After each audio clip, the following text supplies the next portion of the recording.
Dans une précédente vidéo, je vous ai présenté la Rodecaster Pro 2. J'en ai rapidement parlé avec une comparaison avec la Rodecaster Pro 1. Aujourd'hui, on va rentrer dans les détails. C'est parti.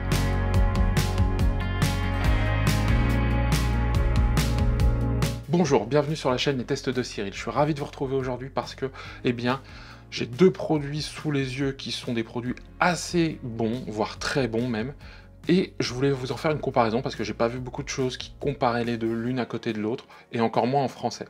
Donc aujourd'hui, on se retrouve pour une vidéo qui parle de Rodecaster Pro, donc le petit produit de chez Rode, petit, pas vraiment, mais qui vient marquer une belle différence dans ce qu'on utilise. Donc il y aura une série de vidéos sur cette comparaison.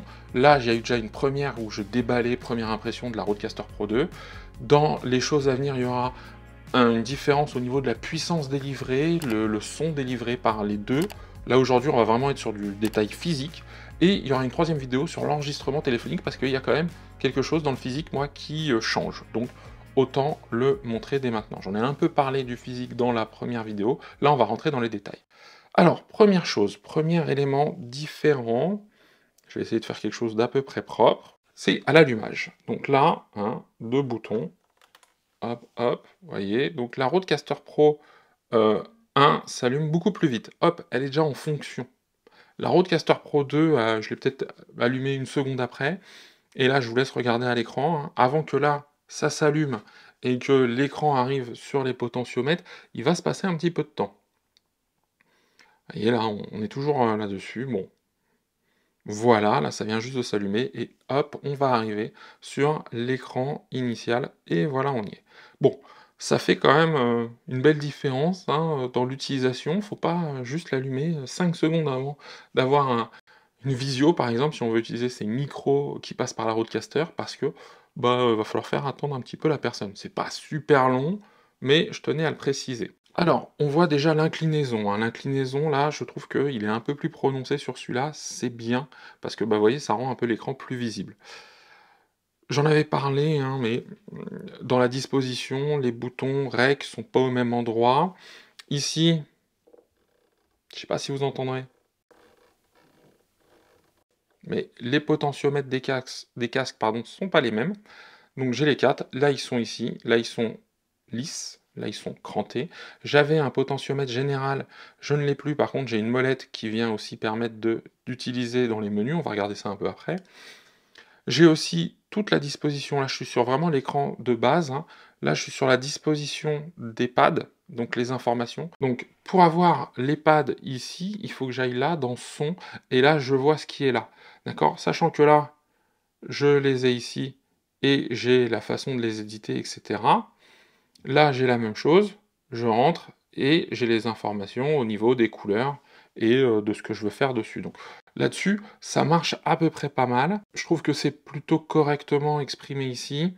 Alors je sais pas, mais bon, moi c'est quelque chose qui me va bien dans les deux, j'ai pas de grosses différences. Alors bien évidemment, dans la façon de fonctionner, s'il y en aura, vous le verrez dans les prochaines vidéos. Là, il y a des effets, je peux changer ma voix. Là, sur la 1, j'ai pas de changement de voix, c'est vraiment des sons que j'envoie, c'est une banque de sons. Là, il y a des effets qu'on peut mettre directement appliqués sur notre voix. Donc ça, c'est un plus de la Rodecaster Pro 2. Je continue donc ici, 1, 2, 3, 4. Là, je n'ai plus les chiffres. Pourquoi? Parce que, vous voyez, regardez là, j'ai le 1, le 2, le 3 et le 4 qui sont ici. Ça, c'est complètement paramétrable dans la Rodecaster Pro 2. C'est pas du tout paramétrable dans la Rodecaster Pro 1. J'ai tout ici. Donc ça change. Là, pareil, si je monte un potentiomètre, alors là, je vais prendre le 4 par exemple, il n'y a rien qui se passe. Vous voyez là, le 4 ici, il n'y a rien qui se passe. Là, par contre, si je monte, là, je vais prendre le 2 parce que c'est le plus près de la caméra, vous voyez le potentiomètre à l'écran ici qui monte aussi. Regardez l'écran. Donc, je sais si par exemple je suis à 0, si voilà, il y aura certainement en plus des ajustements avec les futures mises à jour, pas forcément sur la 1, et donc ça c'est des choses à prendre en considération. Alors d'un point de vue extérieur, on va continuer à faire le tour. Là, je l'avais déjà dit, elle prend plus de place la 1 que la 2, parce qu'il y a deux rangées de faders en plus. Là, ce sont des faders virtuels. D'accord, vous voyez, là je peux changer les choses. Si je le sélectionne, je monte et je descends avec une molette multifonction. Donc ça fonctionne comme ça. Là, pour ceux que j'ai pas, ils sont ici. Donc vous voyez, j'ai tout ici. Les faders, bon, franchement, beaucoup disent qu'ils sont différents. Oui, ils sont légèrement différents, mais c'est pas énorme par rapport à tout ça. Autre point différenciant, c'est ici, d'accord? Là, on a les, comment dire, des boutons pour changer d'une banque à une autre. Regardez, vous le voyez ici sur l'écran. Je vais essayer de bien filmer. Voilà. Donc là, vous voyez, je suis sur la banque numéro 4, la banque numéro 3, la banque numéro 2, et ainsi de suite. Là, pour le faire, il faut que j'aille dans les menus, dans le son, et que je fasse comme ça. Vous voyez? Donc c'est plus long, c'est moins intuitif. C'est bien qu'ils aient rajouté des boutons physiques pour cette partie-là. Bon, la partie colorée ici, on le voit bien, je peux attribuer, c'est pas idiot, des couleurs au casque qui peuvent correspondre aux couleurs des micros. Donc ça aussi, c'est un petit plus qu'on peut avoir. Il y a tous ces systèmes-là, alors attention, hein, dans les faits, la 2 est beaucoup plus puissante que la 1, hein, je tiens à le signaler quand même, par rapport à tout ce qu'on peut voir habituellement. Petit point en plus, ici, j'espère que vous le verrez bien à la caméra, ouais. Là, j'ai une sortie jack, mini jack. Elle est intéressante parce que si je veux brancher vite fait un casque dessus, bah, c'est rapide. Mini jack, ça peut être des écouteurs, des trucs comme ça. Sur celle-ci, il n'y a plus rien. Devant, là, il n'y a plus rien. Donc ça, c'est des petites différences, mais des différences quand même notables parce que bah, je suis obligé de mettre déjà en jack et pas mini jack et de passer directement à l'arrière. Voilà, on va regarder les menus. Alors désolé hein, si la vue est pas géniale. Là, je vais dans les menus ici. Euh, Là, c'est là. Voilà. Donc, au niveau de la configuration, bon, il y a plus de choix directement, on le voit hein, sur la Rodecaster Pro 2. Et moi, je vais aller dans les menus micro. Donc, dans les menus micro, bah, ce que je fais, c'est que je retourne à la Home et je clique sur un fader micro, un fader micro. Et donc là, bah, on voit que c'est pas du tout la même présentation. Par exemple, microphone ici, bah, vous voyez là, c'est le PodMic.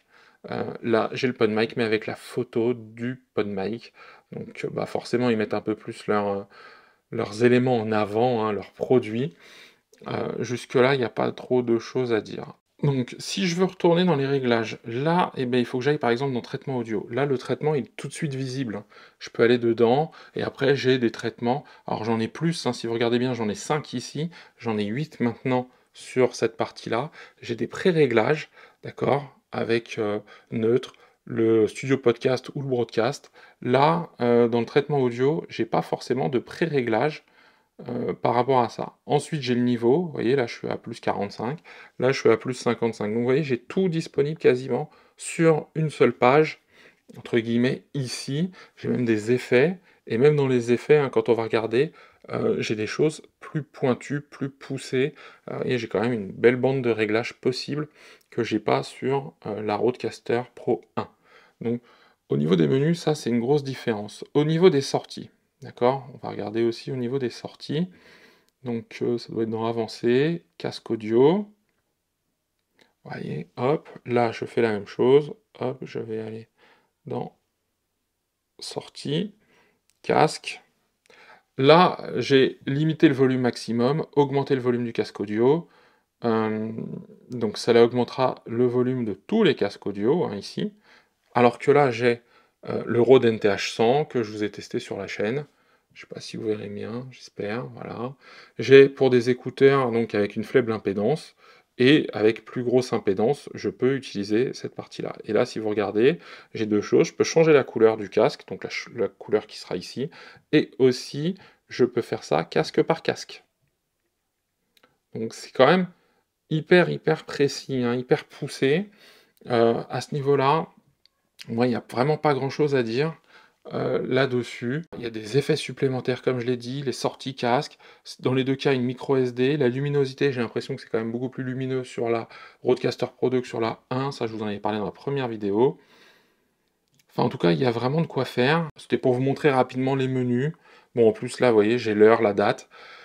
On sent que, ici, hein, vous le verrez, mais que tout n'a pas encore été mis au goût du jour. C'est-à-dire que il y a des mots encore en anglais sur certaines choses. Enfin voilà, il y a pas mal de choses qui n'ont pas encore été complètement traduites. Il y a la possibilité de régler des shows que j'ai pas vu sur celui-là, sur la une, etc. Enfin bon, il y a de quoi faire. Ce que je vous propose, bah, c'est qu'on regarde l'arrière des roadcasters. et puis bah, on fera une conclusion là-dessus. Alors maintenant, on passe à l'arrière de la Rodecaster. Donc à gauche, il y aura la 1, à droite, il y aura la 2, et je vais essayer de filmer le maximum de choses dessus. Donc, si vous regardez bien ici, le bouton poussoir, donc ça, je l'ai dit, c'est pas exactement le même. En faisant 2 appuis là-dessus, je peux l'éteindre. En faisant 2 appuis là-dessus, il ne se passe pas grand-chose. J'ai pas essayé l'appui long, peut-être que ça marcherait, mais sinon il faut passer par l'écran. Ici, ce n'est plus la même entrée d'alimentation. Ici, c'est une entrée propriétaire qui se visse, maintenant c'est de l'USB-C. Alors, on pouvait faire fonctionner la 1 avec une power bank, mais le souci c'était qu'il fallait un adaptateur avec ce petit câble qui allait vers de l'USB. Là, avec l'USB-C ici, bon bah c'est beaucoup plus simple d'avoir une power bank. Mais attention, il faut une power bank qui délivre du 15 volts en 2 ampères. Sur la 1, on était entre 12 et 15 volts à 1 ampère, donc c'est pas la même puissance. Donc celle-ci nécessite plus de puissance pour fonctionner, et donc bah forcément, toutes les powerbanks ne marchent pas dessus. Moi, celle que j'ai pour l'instant fonctionne pas. Je continue, hein. Donc là, l'USB-C donc pour se brancher sur l'ordinateur. Là, j'en ai 2. D'accord? Donc physiquement, j'ai 2 interfaces audio. Et je l'ai vu encore une fois, ça ils l'ont fait pour essentiellement des personnes qui font du stream, un ordinateur sur lequel on va récupérer le son du jeu, etc. Et un ordinateur qui lui va gérer pendant le stream l'ordinateur de stream en fait. Donc ça fonctionne plutôt pas mal. Et sur celui-là, il est en 1. Pourquoi? Parce que il y a 2 canaux là-dessus, il y a un principal et un chat qui fait du mix minus, l'USB minus, entre guillemets, c'est-à-dire que le son qui sort là-dedans, c'est quand vous êtes en réunion Zoom, c'est pour éviter des échos, ce genre de choses. Donc il faut tâtonner, mais ça fonctionne plutôt pas mal. Maintenant, en plus, donc dans les interfaces, il y a de l'Ethernet, ça c'est pour les mises à jour essentiellement, la carte SD, là vous voyez, il n'y a pas d'Ethernet. Il y a du Wi-Fi maintenant dans celle-ci aussi. Si je continue, ils ont un peu inversé les choses. Là, j'ai les sorties pour des haut-parleurs, là elles sont au milieu, les sorties casque, les sorties casque. Et la différence, c'est ici j'ai la sortie téléphone, donc le TRRS, que je n'ai plus ici. D'accord? Et ça, je vous en ferai une vidéo dédiée, hein, mais ça a des implications quand même qui ne sont pas négligeables, en tout cas dans la facilité de mise en œuvre. Et ensuite, la grosse différence ici, ce sont des entrées XLR, donc que des XLR, avec ce petit système-là pour verrouiller, que je trouvais pas mal, hein. Donc il y avait ça pour verrouiller, il y avait ici aussi pour verrouiller. Sur la 2, j'ai des combos XLR, donc c'est-à-dire que ça prend du jack 635, mais aussi du XLR. Donc si on regarde, eh bien, j'ai micro, instrument de musique, entrée ligne, alors que sur la 1, je n'ai que micro. D'accord? Donc, alors après, avec des adaptateurs, on pouvait faire fonctionner des instruments, mais ça faisait partie des grosses différences. Il parle d'une unité de production maintenant audio, il parle plus que d'un élément pour le podcast comme il avait pensé au départ. Donc ça, c'est vraiment des différences notables entre la 1 et la 2. On a fait le tour, hein, au niveau des menus, etc. On se retrouve pour la conclusion. Alors, je vous ai fait une vidéo de présentation de la Rodecaster Pro 2 et je trouvais intéressant de la comparer à la 1. J'ai encore les deux à disposition. La 1, je vais la mettre en vente comme je l'avais dit, donc j'espère qu'elle va vite partir maintenant. Et il va y avoir 2 autres vidéos entre la 1 et la 2. Il y en aura une sur le gain, comme je vous l'ai dit, la puissance que délivre l'une et l'autre, avec des micros, 2 types de micros pour voir un peu les distinctions.